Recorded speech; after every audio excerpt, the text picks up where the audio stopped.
do pin moving with the boys.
From 45 than it was from 20. We are That's live, gents. We're live. We're live. We're live. Welcome back, ladies and gentlemen, boys and girls, discs and frisbees. I'm so glad to have everyone here. We have a very special guest today, Mr. Kesler Martin. I lost you. Oh, mine lost him. Both your videos dropped out. Oh, well, Wow. we can hear and see you, so Can you see me? I can see you and I can hear you loud and clear. Yep.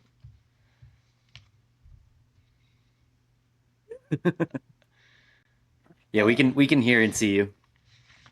Yeah, I can't see you guys. They're both loading. Or one's loading. Oh, it says both of yours are low bars, I'm guessing. Uh-oh. Uh-oh. Is that on us? Let me come in and come back out. Yeah.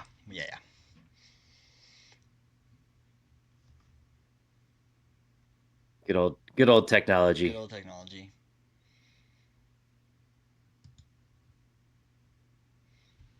Okay. That looks good. Sweet. You guys can hear me again? Yes. Yep. Okay.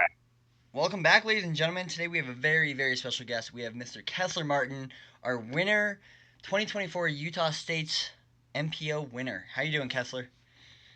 Doing good. Yeah. Good. Feeling good. It's nice to have a day off after, Mhm. Labor Day. Been spending time with family and stuff, so it's been great. Awesome, man. Heck yeah. Kesler, we'll get to you in a minute. We're gonna run through Utah State's AM divisions real quick, and then we'll Sure. talk about some MPO and go from there. So I'm just gonna rip these off real quick. Skylar Coons taking down MA4 with 6 under. Brett Lewis taking down MA3 with a 1 under performance. Congrats Heck yeah, Brett. on you guys. MA2, this is where me and Dave are playing. Mr. Mac Hansen 14 down. That was insane to watch. Mac, congratulations. Wow. Our very own David Nelson taking down 3rd place with a 4 under performance. Picked it up in the last 2 days. And then I would end up finishing in 9th place after a pathetic 3rd round. Oh. MA60, Kenneth Link, congrats. MA50, Jared Warner, congrats on 11 down. Kenneth, you were the only one in MA60, so congrats. Jared Warner, 11 down, pretty awesome. MA40, John Ward, who shot, I believe, the hot round of the day at Brighton on Saturday at 7 under. Nice. He's a forehand only player too, so. True. I mean, there was a lot of forehand shots up there. Yeah. That's insane. MA1, Matt Davis taking it down 2 under. Close race between these guys. Spencer McKee from Chase Card would end up in 2nd place with a 1 under. Let's go to the pros. MP60, Craig Myrick At +1, congrats Craig, MP50. Kurt Myrick at 4 under. FP40, Charlotte Christensen at +6. MP40, Sean Hansen at 7 under with a dominant final round at 5 under.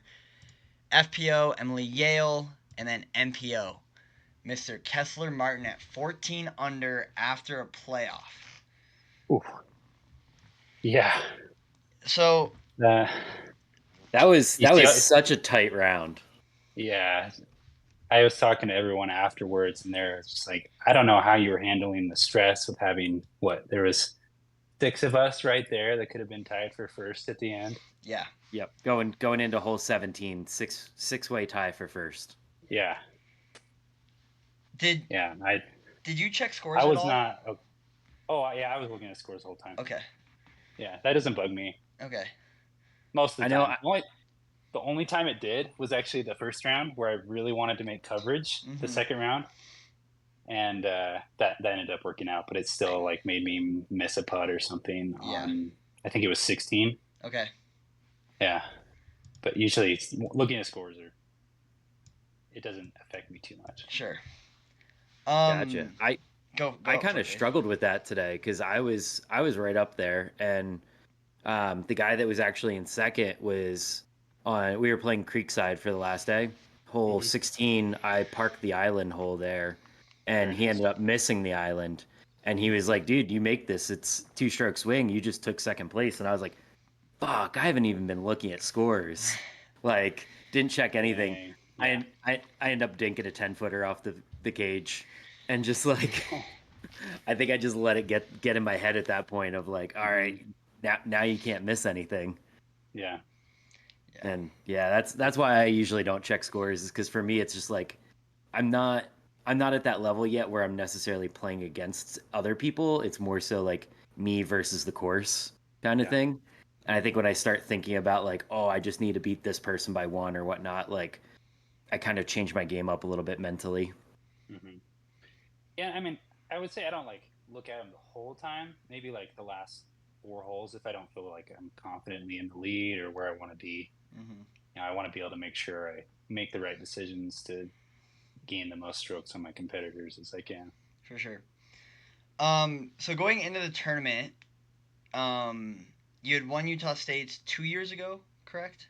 Yeah, it was 2 years ago, I think. 2 years ago, you came in last year. I got to watch you play a little last year. I caddied for Nick Duran on that final day, which was really cool when the snowstorm hit.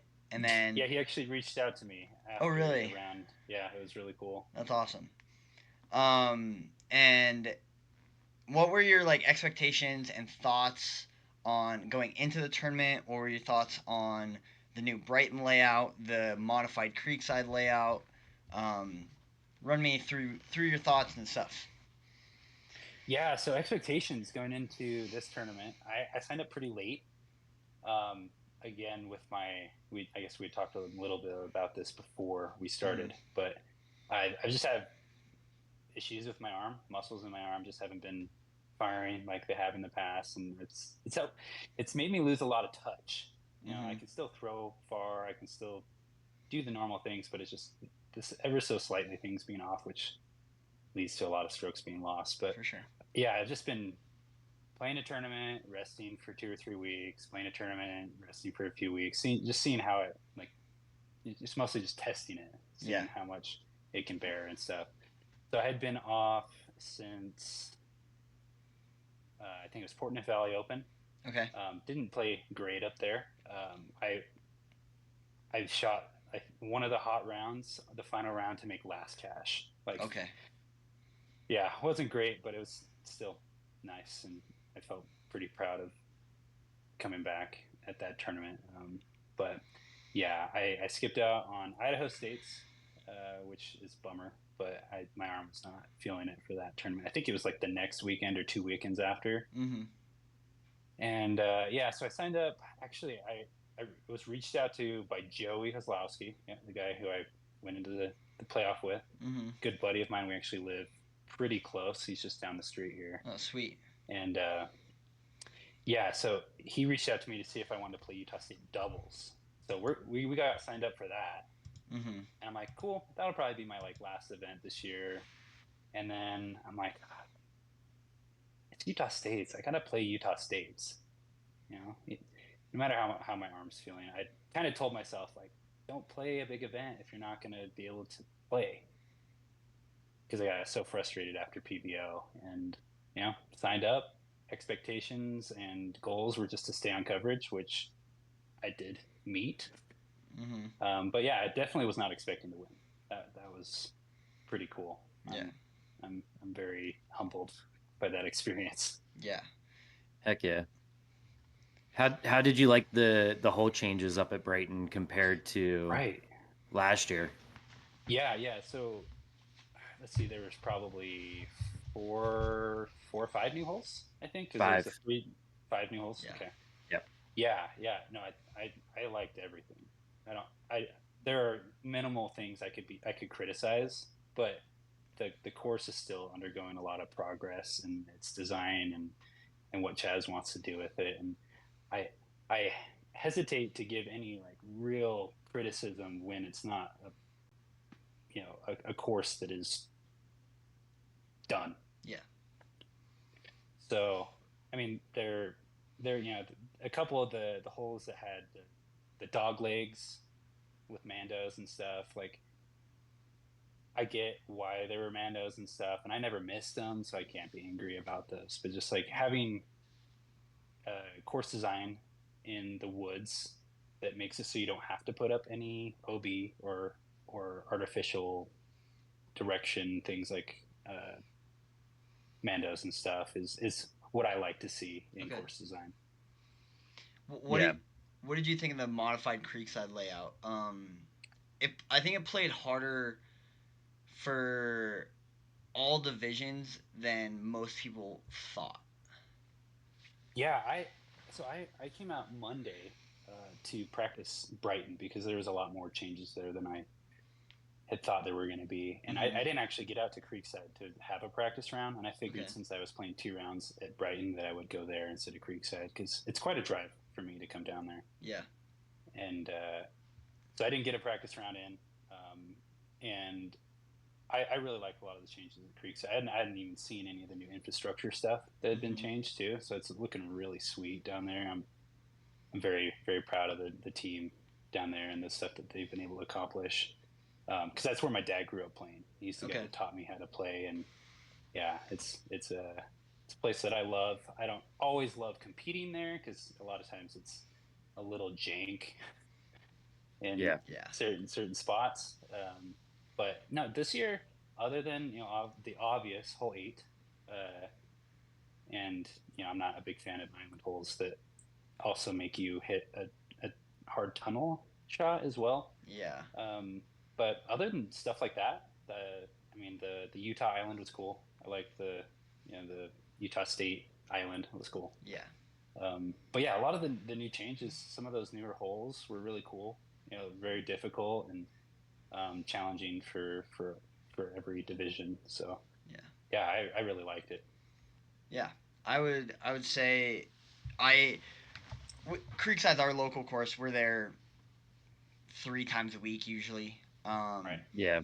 And it played a hard layout for MPO. Like we were playing with Kai Kim for his practice rounds. He would just invite us out, and he's like, it's a tough layout. And then we were with Chaz when he painted the lines on 8, and he wanted to make the lines tighter. He had them tighter than they already were. Yeah. Yeah. Yeah, we were like, this seems a little mean, Chaz. Had to, throw a little input in there because while you're painting it for MPO too, it's like also we're in the AM division and you're still painting it for the M division technically too. So when I saw those lines, I was like, dude, MA3 guys aren't even going to make it across it. And he's like, oh, you guys aren't playing the left side. And I was like, okay, well, you're still like making it a super tight, like behind the basket for a lot of the AM divisions, yet alone like a very narrow island to landing zone for MPO. Like you land 5 feet left of the basket and you could roll down that hill in OB real easily. Oh, you could do that anywhere on the fairway because it was on top of a ridge. Yeah. Yep. Yeah, I struggled day 1 I parred that hole, which I was like happy with, and day 2 like I had checked scores right before because I usually don't check scores till about the back 9 in any round, and especially the first 2 rounds I don't think I checked scores till like 17 or 18. But last round I wasn't playing great. I just wanted to see where I was sitting, and I landed right where I wanted to land, and you get a little bit more juice when you're playing tournaments, and I had 2 shots back to back that didn't even advance me 10 feet, and I was like, oh, that sucks. Like, first one was like maybe a foot short of landing inbounds. The second one, a foot short of even crossing the inbounds. I was like, well, that's that. But that was a hole of the weekend, I think, for taking big numbers. Like we saw a lot of big numbers on other holes, but that hole specifically, I think we did not expect to see triple and quad bogeys on. I want to say there was. I think I saw a 13 on that hole this weekend. Ooh. In the MPO field. Yeah, I remember watching the round on Central Coast, and they gave an average, and it was like 4 or 5 strokes over par was the average or something. I'm not sure if I remember that right. Zach Brown and Joseph Langley, they both nined it. Yeah, let's see. And that looks like course average to par. Okay, no, it's still, I guess, okay. That was probably for the whole field, is what Central Coast was probably talking about. Yeah, it was an MP40 guy division that 13 the hole. Apparently had some trouble getting to the first landing spot and would just come up short, so basically just having to re-tee a couple times. Yep. Yeah, I think maybe having some sort of advancement drop zone there would have been helpful for the flow and also for scores. Yeah, well. I was also just thinking like left side being hazard, right side being OB, because I know he kind of wanted to keep people out of the school, right? Because Creekside's had the history with the school and disc golfers and all the kids and whatnot. So it's like, okay, make the left side hazard. So if you do throw it short or early left, like you're still taking a penalty stroke, but you're advancing at least. Yeah. And then having the OB right. Mm-hmm. That was kind of my thought after the fact, but I was, obviously when you make changes to a course for a tournament, there's a whole bunch of work in progress. You see how it flows as people play it. Yeah, I mean, immediately in my head, I'm like, okay, then I could just blast it down there, land hazard, throw it up, take 4. Could have been easier, maybe. Yeah. But yeah, I mean, you guys saw how I played that hole, right? Yes, I saw how you played it on coverage. You jump putted your second shot. My second shot. Yeah. 90 feet, and then I tossed up an alpaca there from 250. Awesome. I love your play actually. I just finished watching round 3 coverage. Even though we were there, I like to watch it. And yeah, me and my wife are going to watch that after this. It's awesome. And if you haven't watched it yet, we have a question that they commented on you about something after hole 13, and we'll get to that in a little bit. But cool, sure. So round 1, you shoot. Hold on, let me pull this up. You shoot 4 under. 4 under, yeah. You took a bogey on 9, and a lot of good birdies. You birdied 18 both rounds, which is both rounds awesome. Yeah, it's probably 20 feet total for both my drives. That's awesome. Wow. That's awesome. Yeah, it was funny because in my practice round, I was so tired by the end that because I had hiked up that I just threw 1 shot and it was perfect. And so I just did that 2 more times and they were like the same exact shot. Like it was kind of weird how I was able to replicate that 1 practice shot over the course of the tournament. Yeah. What are you throwing on that? So that was my Halo Roman. I'll grab it. Okay. That's this guy right here. Shout out to Maria Oliva, Mo Birdies. That's a beautiful disc. This max weight X out Roman. Put it new in the bag this year just so I have a more overstable version, and then I have a glow one. Awesome. Yes. I was talking to the spotters on that, Kesler, on 18, and out of all 3 days, you and me had CTPs. Everyone else was like kind of all over the place, and where your shot was on the final day, right up against the big rock, I was about 4 feet below you.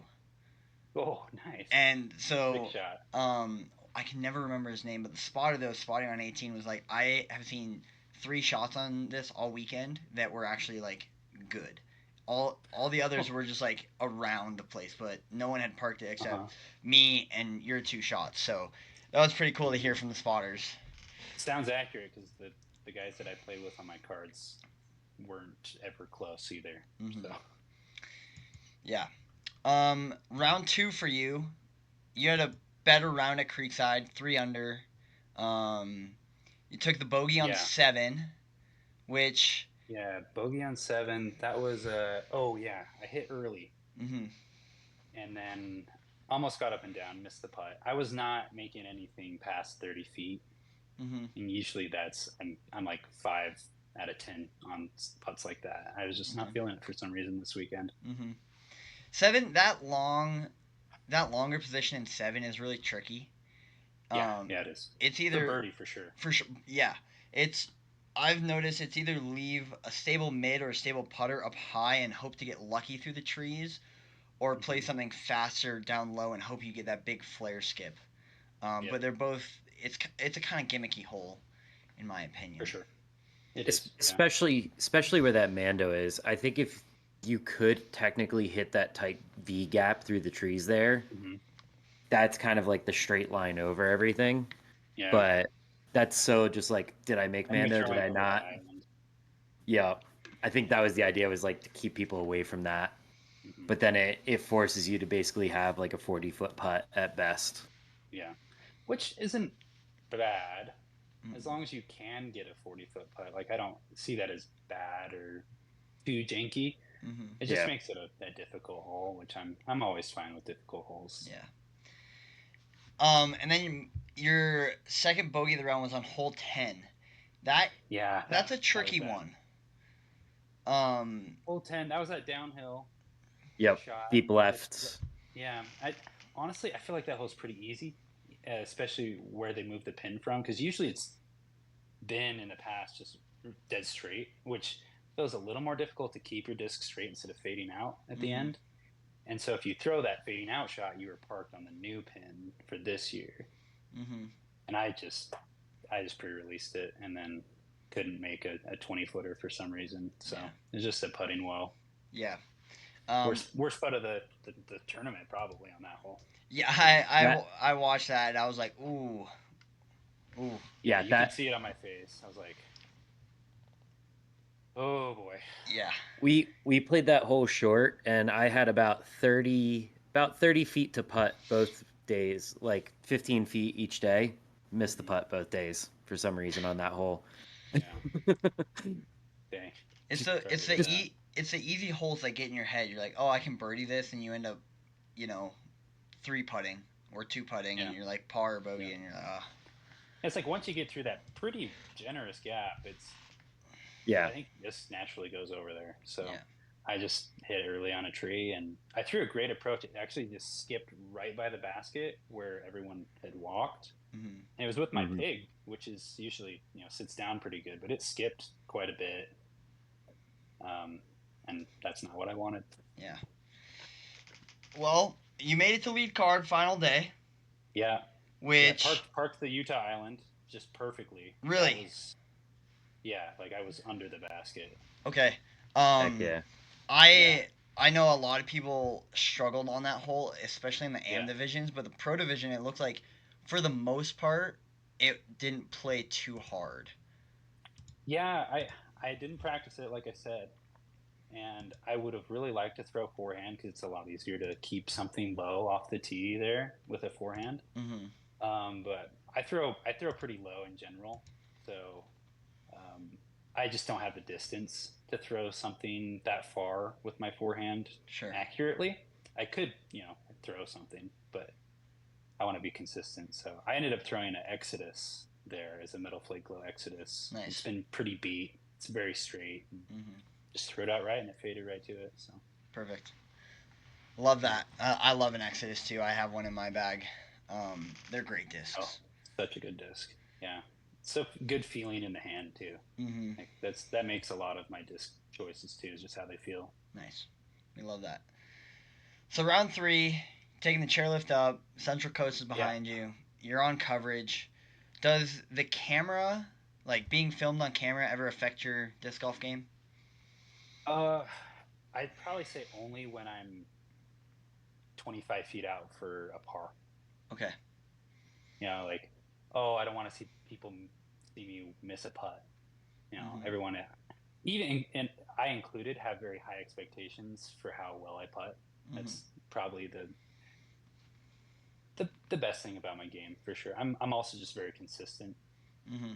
with my throwing and stuff. I don't throw far. I'm just consistent. But yeah, I think that's the only time I feel the pressure is when I'm putting up a putt that should go in almost every time for me. Sure. Sick. Round 2, crazy round to watch live and keep track of. Round 3 or 2? Round 3, sorry. Round 3. Oh, okay, cool. Round 3, it's you, it's Joe, it's Kai, it's Brock.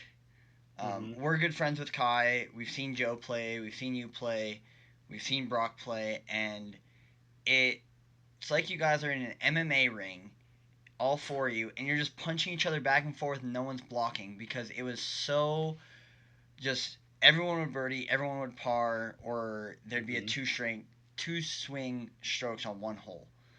Talk me through that last round. What's going through your mind up to 16, and then we'll get to 16 and talk about that. Okay. Yeah. So I kind of only had Kai in my head as far as scores because we were matching every hole. I think it was up to hole 10. We matched every single hole. We had the same score. He was also in the lead going into it by 1 stroke. So someone that I was keeping tabs on, and I knew I had passed Joey a little bit. Mm-hmm. So through that stretch, I was just trying to match Kai or do better than him. That was kind of my focus. And then he gets a birdie where I par, and then it looks like I got 2 birdies back on him the next 2 holes where he didn't birdie. And so I'm feeling pretty good. I'm like, okay, I think I checked scores at that point. I think I was in the lead. I think I had like a 1-stroke lead over Kai and the rest of the field. And then those 2 birdies though, I had thrown horrible shots off the tee. You'll see in the coverage. That slightly downhill tunnel shot, I had pulled it right both times. I guess not both times. I threw forehand the first day, but the final round on that hole, I pulled it right. It bounces off the trees, and I'm inside the circle, make the putt. The next hole, I pre-release it into the left trees, bounces off the trees. I'm like edge of circle, make the putt. Like I definitely got really lucky. I'm not gonna lie. But you got to take what you get, and I capitalized on it. Yeah. That's mountain golf. I know when I played up at Brighton, hole 2, I threw a forehand, turned it a little bit early. Same thing, nicked those left side trees, and it just kind of pushed it and kicked straight towards the basket. And I was like, I'll take that, because any other day, that's just kicking straight down into that little jail area. Yeah. So you know the mountain golf, sometimes you get the breaks, and you were able to capitalize on those. Exactly.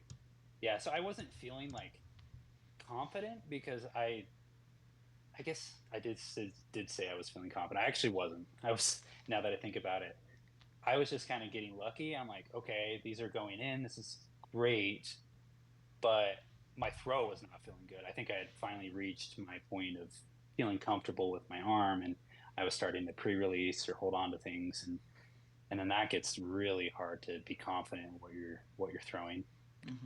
And so the next hole, you threw the exact same shot as the first day. You threw like long left. Long left. Yeah, I just didn't put it far right enough. I think I threw the right distance. It just carried a little longer because it was left. Yeah. And all my jump putts had not been going in, so I just tried a standstill, and I just didn't give it enough to get the birdie on that one, and no one else birdied it, so kind of sad. I would like to birdie that hole. Yeah. Yeah, watching that live, you could tell everybody off the tee was just like, there it goes. See you later. Crap. Just, Yeah. Yep. I remember Joe was up there. Brock had teed off first, and Brock was way right. Mm-hmm. You teed off second, I believe. Yeah, I think me and Brock birdied the last. yeah. No. Yeah. The last yeah. 2 holes. You tee off. I thought your shot was actually decent, and then it kind of got like a weird wind lift and ended up going left. And then Joe, you can hear it in coverage, but we were 40 feet behind you guys. Joe throws his forehand, and Joe's like, "Gosh dang it, Brock, I'm joining you again." And I thought that was so funny. I thought it was so funny. I was laughing the whole time.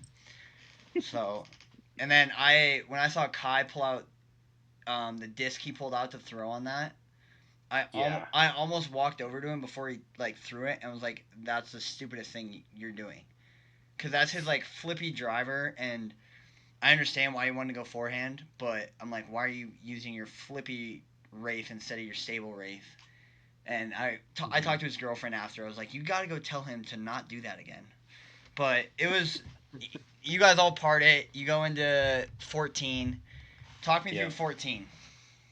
Yeah, so 14, the first round, I threw actually an Iblin Sphinx. Mm-hmm. That was the disc that I pulled out of a box of Infinite after I had played my practice round on Monday, because I wanted something that was understable enough that I could throw in the mountains that will finish right. Mm-hmm. And it's not very usable here down where I'm living right now.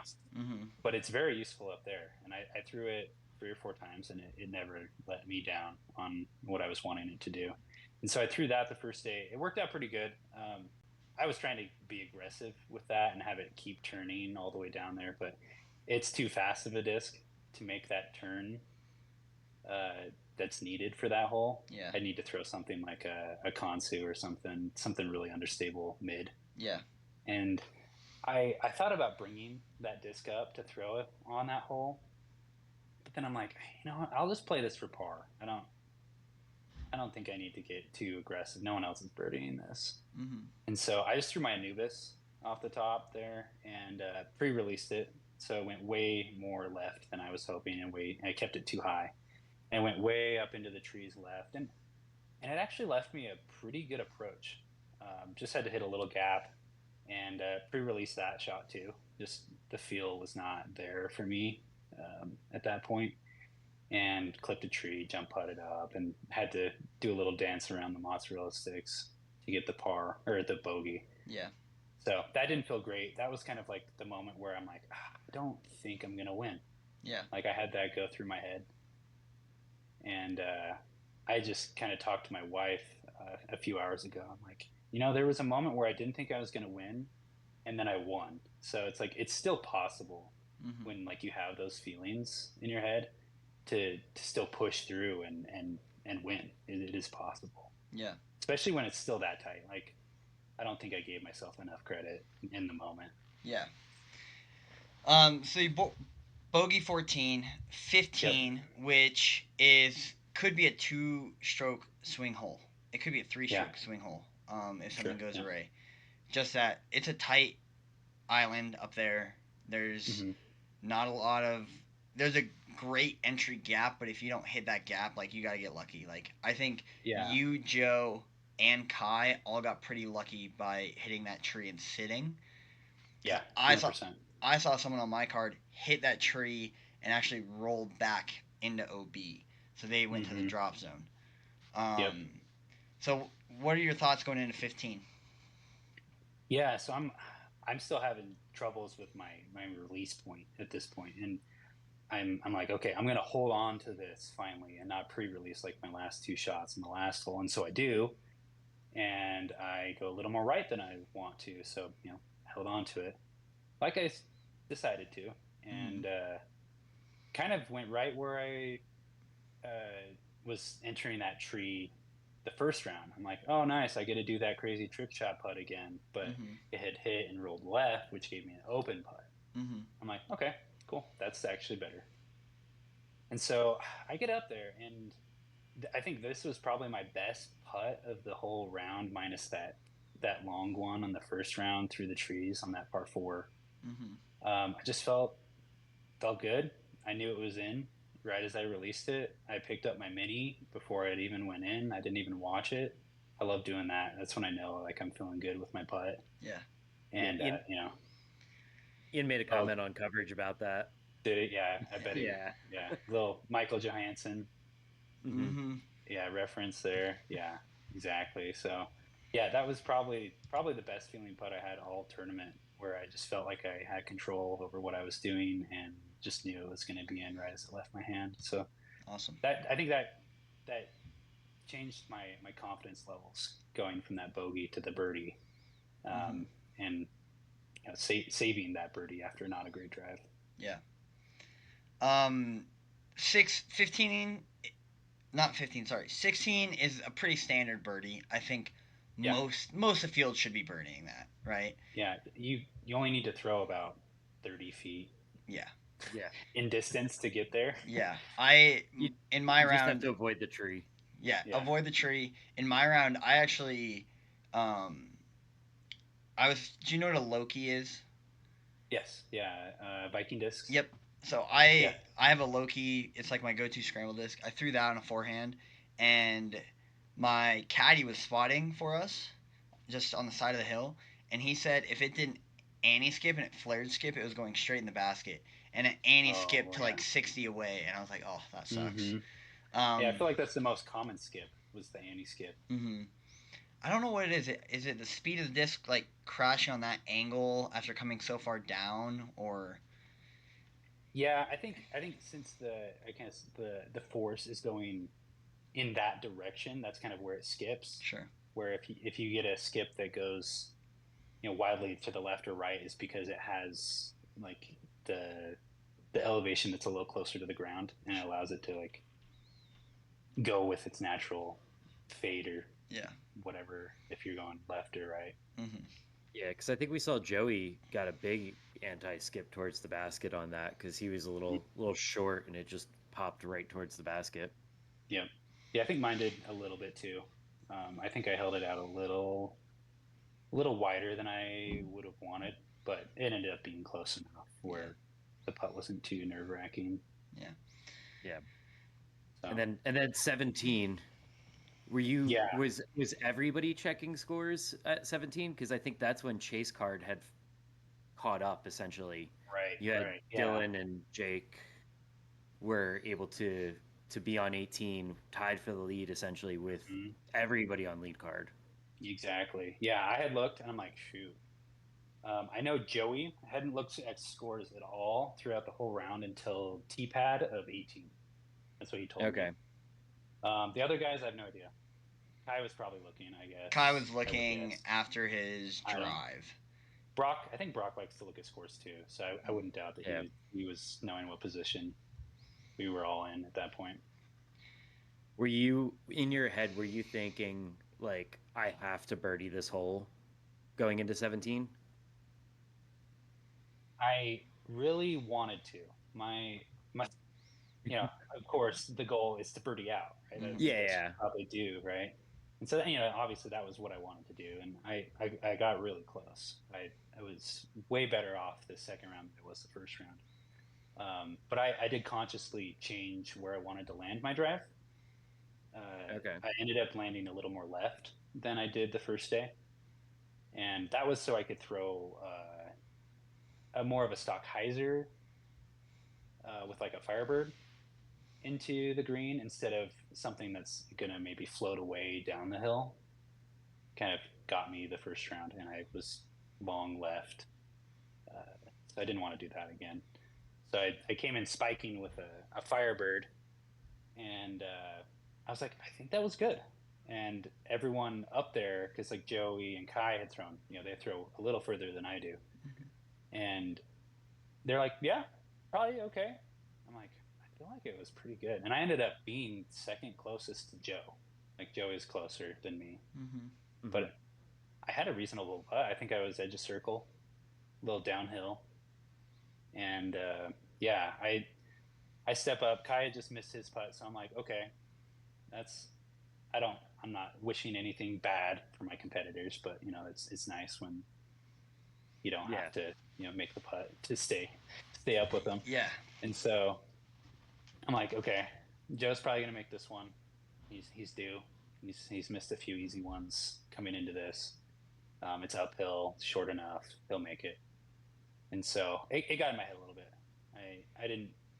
I didn't release it like I normally would. It came out weird. So probably from the stress of knowing where I was at. Yeah.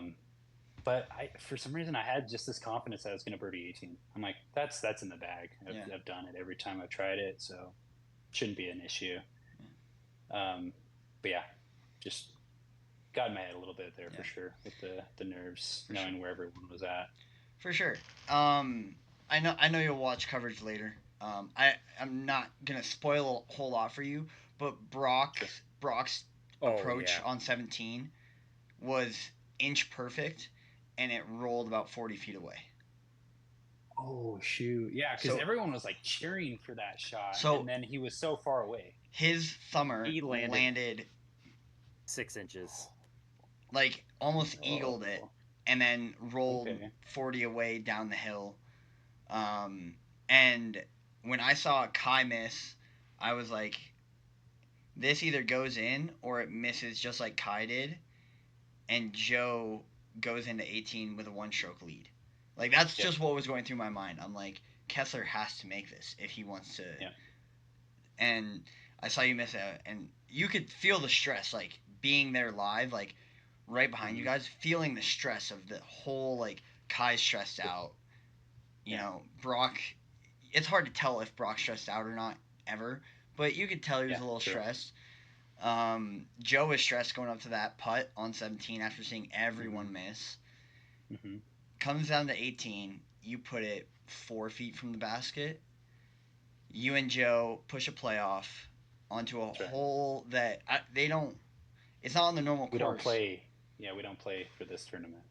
Yeah. Had you practiced that hole at all besides last year Utah State's or any of your practice rounds? Yeah. So I mean, the tournament director Chaz, he said that you could play those 3 holes to try and get the ace pot. Right. I didn't actually sign up for the ace pot, but I just wanted to play more disc golf, so I ended up playing those holes after the first round, regardless. And I threw a backhand when I did play it, and I was trying to ace it, so it went a little far, a little deep right, and it was really hard to find in those weeds back there. But I had never thrown a forehand off that tee. Really? Yeah, the decision came to me when I'm like, it's so easy to go long of this basket if you throw backhand, either right, and it's going to be a really hard putt up a hill, or you don't hit the right angle and you go into those trees where Joey landed. Yeah. And I'm like, I think a forehand is probably better here, and I have that shot. That is a shot that I can confidently do. And so this is a really cool tidbit, is I grabbed the same exact pig. Let me grab it. It's really, really worn now. So you can kind of tell. It's a little wobbly. Yeah. A little warped. I gotta straighten it out every time I throw it. But that is the same pig I threw during the Utah State Championship that I won 2 years ago, when I needed to get up and down for par on 18 to win. That was the same exact pig that I threw forehand to park the basket and win that year. That's awesome. Really, really cool that disc has been so instrumental in both of these wins. That's awesome. I stepped up the tee, feeling confident. We had just had a conversation about what we were going to do with payout, and if we're going to split the money, or if that was even an option. And Joey was wanting to make sure we figured that out before we teed off. And I had talked to him. I don't know if they go over this in the coverage or not, but I was telling him, like, I I don't want to split, even if we could. If I win, I want to win. If I Yeah. take second, I want to take second. I don't want to split the money or anything. Because, that as much as it's about, winning money, I honestly just want to win. And it feels better when you win the total prize. Well, and it being an A tier, I feel like you have to have like a separation between 1, 2, and 3, right? Like Yeah. that's And in kind the of the end, idea. yeah, Chaz, we got word from Chaz that we were playing for the money, like we couldn't split it. So in the end, it didn't Gotcha. matter. But that is actually what I wanted before Nice. we were teeing off there. Yeah, so I just put the pig out there a little left. Knew it'd come back a little bit. It's not crazy overstable anymore. And saw that it sat down, felt good about it. I was like, that's probably a little short, but that's a really good shot, I think. And then I walk out of the tee box because I'm just like, really energized up, trying to keep moving and Yeah. stuff. And I hear Joey throw his disc, and he's like, "Ah!" I'm like, "Oh, so he probably went in those trees, and that is where he ended up landing." Mm-hmm. And I didn't really get a good look at what his putt looked like, if he had even a line. But There's not much back there. I've been back there a whole bunch of times playing that course because, I mean, you play 18, you might as well play those 2 little holes out while you're walking down anyway, right? So mhm. I've been back there, and based on the coverage as well and where we were spectating from, he might have had a window about this big, but there were so many trees and branches in the way that I don't think there was an actual like clear shot at it. Okay, He that he makes probably sense threw because the best putt that he could. yeah, yeah, and yeah. So I was like, I have to make this to win, and this is not a hard putt, but I could miss it. I could airball it like I did at Creekside. All those things were going through my head for sure. Hmm. And then there was a moment where in my head and almost like my chest, I had gotten the feelings of like, you're going to win. Yeah, And those aren't helpful at that point, right? yeah, Those are only acceptable when you have like a 5-stroke lead or something. yeah, And it doesn't matter what you do there at the end. And I had to suppress that really fast. And I don't know if you can tell from the coverage, but I definitely felt like I was taking a little more time than I usually do on those last few holes. I was just really trying to stay in my routine and make sure I didn't I guess overcorrect or do things too quickly than what I should. And so, yeah, it took a second to breathe, took a second to say a little prayer, and yeah, it ended up being a good putt, and it went in. And I've told a lot of people that have reached out, and it felt nice to like have to make the putt to win, and then actually making it. Because I'm not yeah, sure I've had something like that in my career yet. I have had something where it was completely opposite of this situation, where I missed the putt and then it rolled away 80 feet, and then I didn't even make the playoff for first. Ooh. So that always is in my head too, that I could be not even in first. yeah. But this isn't a playoff, so it didn't matter. But It definitely feels good when you hit that putt at the end, and it's not just like oh, I can lay it up and just tap in, and it's like cool. I kind of already knew. It's like okay, pressure was on. I was able to make it. No worries. Like yeah, yeah, felt really good that that's how it ended. And yeah, really proud of how I was able to collect myself and keep myself from doing anything erratic. yeah. Sorry, Ian, did we? my camera died. I'm here. Oh, I'm trying to figure out the camera thing. Sorry. it's all good. Well, Kessler, congrats on your win, man. It was fun being there. It was nervy. It was entertaining. Like, it's what we want disc golf to be. Heck yeah, yeah. Yeah. I have a question for you, and I'm sure your wife is going to ask you later because they did like announce it on coverage. Do you listen to the same song on repeat the whole tournament? Yeah, I told Corey that. That's why he said it. Yeah. I gave him that little tidbit for commentary. It's not something I do every round. It's not something I do almost every tournament. Like it's only when I feel like I need to lock in. I Sure. really need to stay in step. Have a consistent almost beat to my round. And I don't know if he mentioned it. I don't know if I even told him, but when I shot my best round, I was doing that, and Okay. that's kind of what's given me the idea to try it again. Okay. But it was a Snake River Championship a couple of years back. I don't think it was last year. I was listening to Circles by Post Malone on repeat. I think I was just, I was bopping to it for a few listens, and I just didn't ever change it. And it kept me going. I birdied the first 10 holes. Holy cow.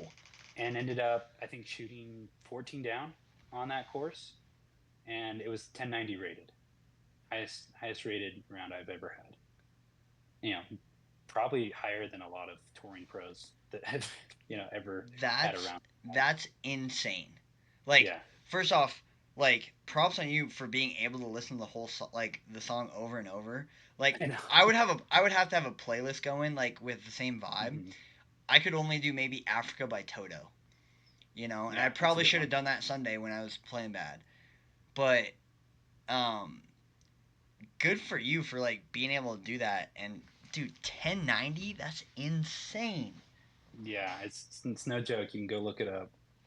I'm gonna have to. And I think you mentioned you were playing Animals by Mike Snow. Right. Yeah. The whole time. That was the song. Yeah.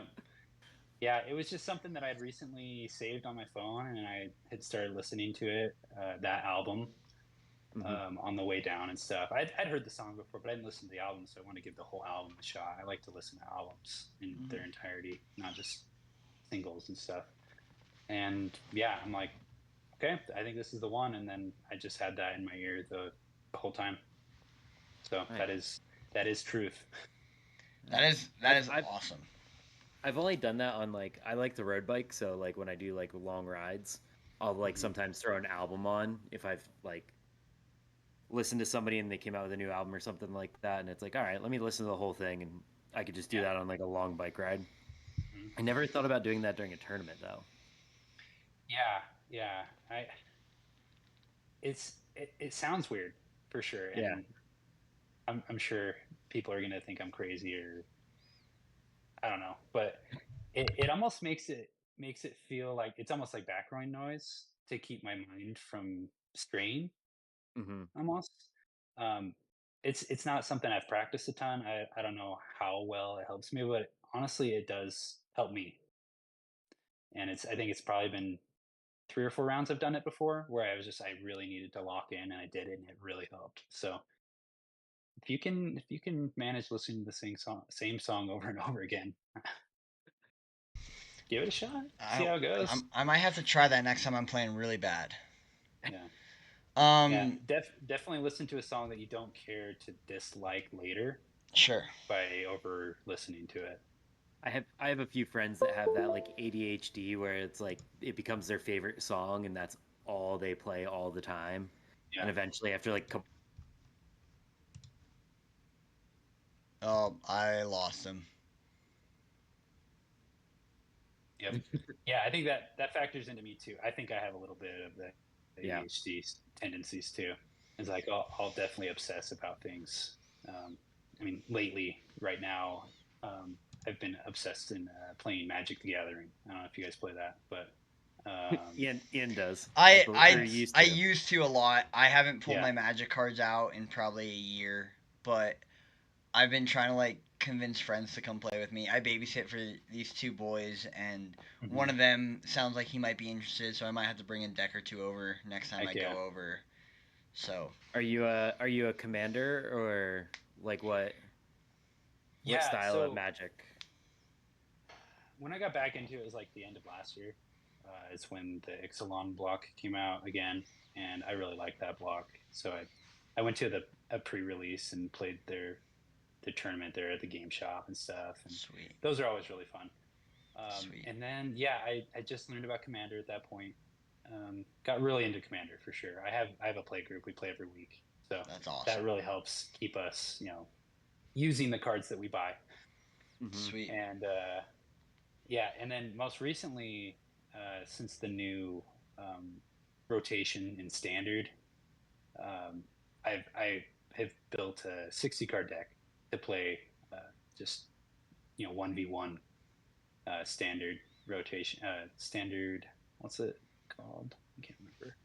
But I actually ended up going to the store championship here locally because they had some sick prizes, and I'm like, I want to try, see how it goes. Sure. I ended up taking top 8, and Nice. I won. I think, let's see, they're actually right here. Yeah, some promo cards. That's so cool. Typhoon Nice. and Monastery Swiftsphere, 2 of them. So That's awesome. yeah, pretty sick. Yeah. And just been obsessed with building decks and stuff. That's really fun to do. That's And, my favorite part. I don't even like I like playing the game, but like I like building decks and like playing them a few times and like changing them, like finding a good deck. So Exactly. Yeah, I've been in conversation with Maria Oliva and Luke Sampson. They've been playing it a lot out there on tour, and I've actually got a pile of cards over here that I'm not using. I'm going to send to them. So sweet. Yeah. Heck yeah. It's fun. Cool. Well, speaking of which, I had a question. Go for it. Have you ever played a Pro Tour event before? Pro Tour? Yeah. Yes. Yeah. I went out to Worlds last year in Virginia. Oh, nice. I played pretty good. Not good enough to make the final round. I think I was like 4 or 5 strokes off, so pretty close. And the reason I went out there is because when I played Worlds when it was here in Utah, I had to drop out after the second round because of a muscle flare up in my leg that I had occurred, I think maybe a year and a half before that. It flared up again. It was really bad, so I had to drop out. And I'm like, I gotta finish a Worlds tournament, and there's no better one to go out to than to go out to Virginia and play those 2 courses that they did. Sure. Yeah. So yeah, I've played in those ones. I've played Santa Cruz. I've played Beaver State Fling for like the last 5 straight years. Sweet. I didn't play it this year, but like going back 5 years after that, I played that tournament, and I actually cashed. That was the only Pro Tour I've cashed at. Awesome. Nice. It might have been a Silver Series that year when I was playing it in cash, but I mean, everybody was out there. Yeah, it was the year it was really, really wet. I was there. I think I was out there for that because I was at a buddy's wedding out in Mount Hood that year. It was it was the same weekend. And I was like, cool, I'm gonna drive out and watch some of the Beaver State Fling that was going on. Heck yeah. So yeah, I remember that it was raining. I love playing at low elevation, man. Except, I like putting at low elevation. I make every putt. Every single putt goes in. Doesn't matter where it's from, how far it is. Like, the disc just stays in the air, and I can just put it onto the line, and it just goes in. It's crazy. That's awesome. But then there's no confidence in how your disc is going to fly there, because you might not even have something overstable enough. Yeah. It's crazy.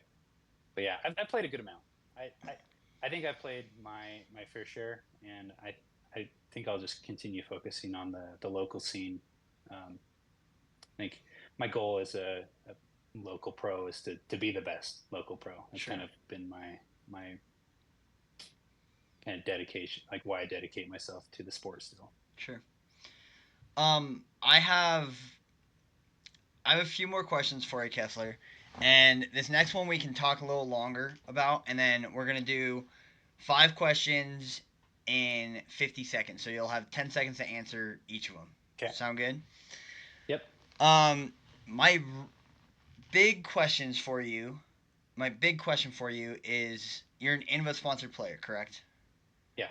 How did you obtain that? Did Innova reach out? Did you reach out? Have you had any other sponsorships? All that stuff. Yeah, so I had a situation that I think most people won't ever have because of my connection with Infinite Discs and working there and stuff. So I actually didn't reach out to them. A coworker of mine who is in conversations with Innova a lot, for business. Yeah. He actually reached out to Innova even without me asking him to or anything. And they're like, "Oh yeah, totally. Yeah, we'll put him on our ambassador team." And I'm like, "Cool. That's a great start." Not everyone gets onto that team either. Like it's still very hard to be sponsored by Innova. And I think I was like 970 something rated, Okay. and just below 980 at that time. So it was pretty early on in my career. And I now sit on the sponsor team, and it's been where I've been for the last couple years.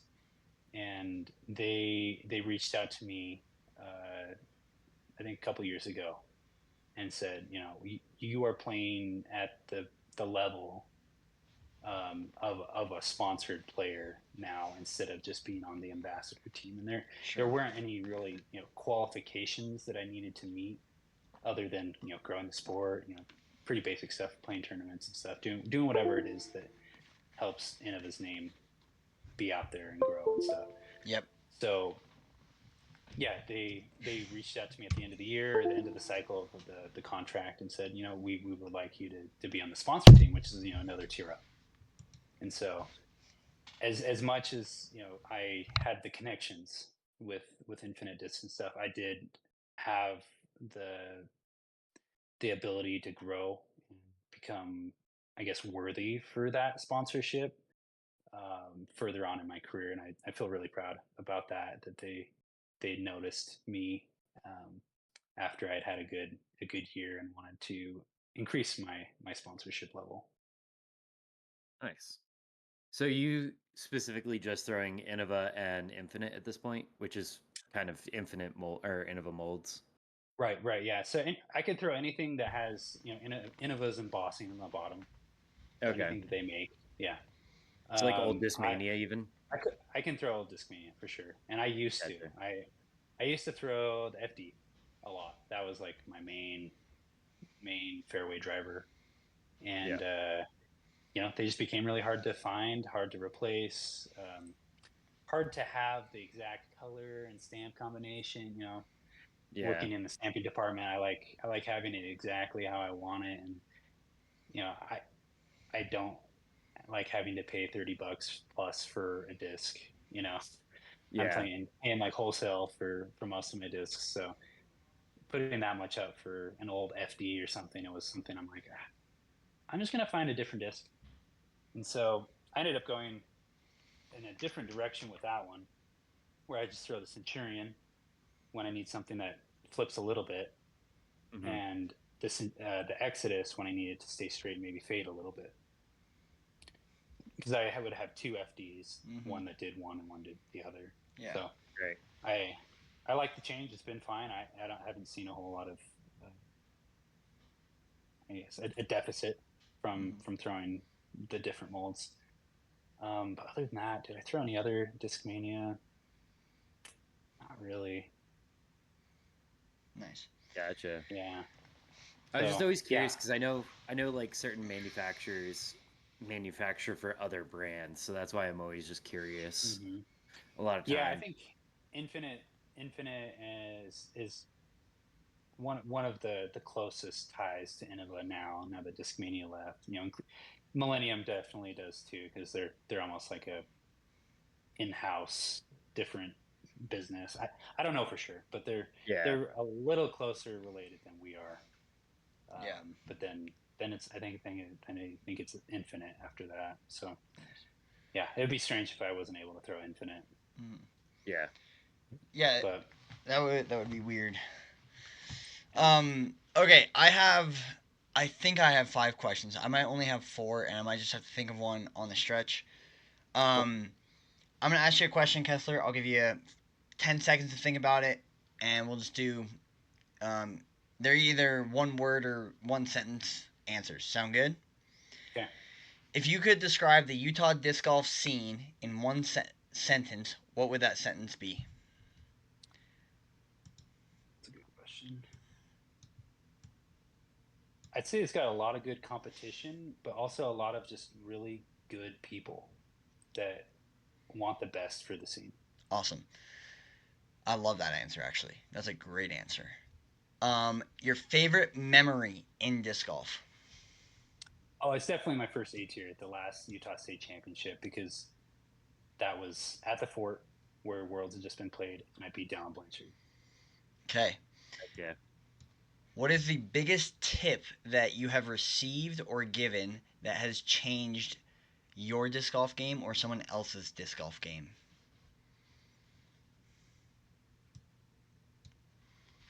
Great question. Listen to the same song your entire round. Yeah. I think a mixture of the two is just throwing not too many different molds, like having a lot of the same molds that maybe do different things due to their plastic type, just so it's a little more consistent and in the hand as well. Okay. I like that a lot because that's what I do as well. Um, if you could make a disc, any speed, any glide, any turn, any fade, how much dominess you want, what would that disc be and why? Yes, I really like fairway drivers. Okay. So it'd probably be a fairway driver. Probably just the Exodus. Honestly, I love that disc. Maybe always a little flatter. Sometimes they come out a little domey. So just the slightest dome on an Exodus is. I don't think I need to recreate anything. Okay. If you could have a fantasy football draft, but with discs, what would your first 5 discs be? Wraith, Firebird, Exodus, Anubis, and I'll go Alpaca because that's what I was putting with, but I used to putt with AVRs. Awesome. Gotcha. I love that. I'm surprised you didn't go pig. No, the pig is really good. I actually didn't even go through my mind. But yeah, maybe the pig instead of the Anubis. Okay. Those are my fast questions for you because we're gonna start wrapping up here. Sure. Those are first off, those are great choices. I think me and Dave, but we both throw Wraith, Firebirds, Yep. Exodus. Exodus. I have an Anubis. I'm still deciding if I like it or not. You gotta get the right one. They haven't been super consistent. Mm-hmm. There's, just like I said with the Exodus, it just has to have a mild dome. For sure. Nothing crazy. A lot of them are pretty crazy domey. So. Mm-hmm. Cool. We do this with every guest we have on, and I'd like you to pull the disc out. But we do this thing called Disc of the Week, where you pick a disc that you either have had in your bag for a long time, it's new to your bag, and has a story, whatever it is. I would like you to pick one disc out of your bag and kind of talk us through why it's in there, what it's useful for, when did you get it, that kind of stuff. Cool. I got the exact disc in my head. Let's go. Quick and easy. Yeah. Heck yeah. I think we all have one disc in our bag that we're like, this can never leave my bag. If it ever does, I will pay somebody hundreds of dollars for it. Right. Yeah. And I've actually taken this disc out of my bag for that reason. I didn't want to lose it, but it is a putter, so it's a little harder to lose, I would say. Mm-hmm. Yeah. Okay, so this is an AVR X3. It's got an old Innova stamp. They haven't stamped a ton. It's got my stamp on it, and actually has like a Team Infinite stamp, Ghost stamp over it too. It's yeah. Nice. And then I did this Huck Labs die. Oh really? Oh yeah. Heck yeah. I did it with Sean Christopherson. He's hooked me up with some sick dies, and he taught me how to do it. We did it at his house, and I haven't done it since. But yeah, it's a disc I got when I was playing the Glass Blown Open 2019. It was like the first big event I ever went to. We drove out there with Infinite, and I ended up doing pretty good. The final round was canceled because of the weather, and I ended up, I think, like tied for 8th or something in advance with I think Thomas Gilbert was on my card. So like that's how long Nice. ago it was. Wow. Yeah. And yeah, I think I was like only 2 strokes out of first place, but I was tied for 8th because there's so many people there in that area. And yeah, so I got it at the fly mart there from Innova. I just got it for my for free because I used some of my allotment for it, and I got 2 of them, and I gave one to an employee at Infinite, and I never saw it again. But wish I had it for sure. It's a little dome, or not opposite of Puddled. domey. It's a little puddled. That's how it started. It might have gotten a little more puddled, but it just feels so good in the hand for forehand, being a little puddled like that. This is the first mold that I started to learn how to forehand with, just in general. I started with AVRX3 because I wanted a forehand, but I also wanted to learn just the approach to start. And in the winter is when I started because I wanted to just have a standstill approach. Because backhand standstills aren't my favorite, and I actually had quite a few of them out there at Utah States that didn't go great because of that, just because of the footing is pretty gnarly out there sometimes. And so, yeah, I just didn't want to slip in the snow, so I decided to start just ripping these on forehand, learn a little touch with it, and yeah, it's been in my bag since. It's quite straight when I throw it hard still. Like it's actually not understable at all. It'll stay dead straight the whole way if I throw it hard. Forehand, I use it for straight shots that, maybe like hole 2 at the fort, where you just need to straight shot it right up through that gap. I don't throw it on that hole anymore because it's very easy to lose a disc on that hole. Yeah. But I had in the past. But something like that, or when I need to throw like a big anhyzer to get around some trees or something, where just a hyzer doesn't get far enough. Just kind of get out of jail disc for me when I'm close to the basket. Sure. But yeah, it's been a great disc. I haven't found another one I like, or that's similar to it, because they're all way more overstable. I haven't used them as much as this one, so it's going to be hard to replace if I ever need to. For sure. For sure. Yeah. Well, Kesler, Love it. that is our time today. We appreciate you Awesome. coming on so much, dude. That was good fun. Yeah, happy to be here. It was fun to kind of reminisce about the tournament yesterday. I've probably reminisced with my wife too much. Yeah. Does your wife play disc golf at all? She does. Yeah, she started playing when we met. Nice. So she doesn't have a past like I do. I started when I was pretty young, maybe like 10, but I didn't play a tournament until I was like 21 or 2. Okay.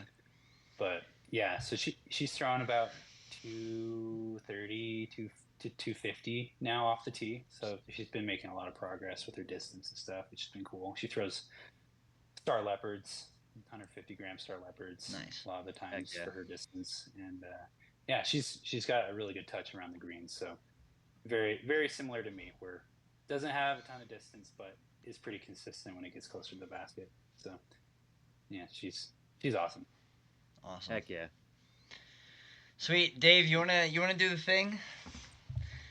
Do what thing? Oh, The sign off. the sign off and the hype up for next week, because next week is a big podcast for us, Kesler. Big That's one. right. We're I'll doing have a to little. tune in. Well, we're doing a little rebrand next week. We finally got an updated logo and some actual updates. So we're gonna do a big rebrand to our podcast and our YouTube next week. Love So that. tune in. We'll have a whole bunch of new stuff for everybody. It'll be awesome. Big shout out to Ben that helped us with some of the stuff. So, and another round. Heck yeah. It'll be Yeah, it'll be good. It'll be good Yeah. fun, and we'll be doing it live from the shop Tuesday at some point. We'll send out something on our Instagram, and Kesler, I'll shoot you all those links if you want them. So Do it. Yeah. I'd love to tune in. Sweet. Awesome, guys. Thank Yeah. you so much for joining us, and we will catch you next time. Peace. Sounds good. Thanks, everyone.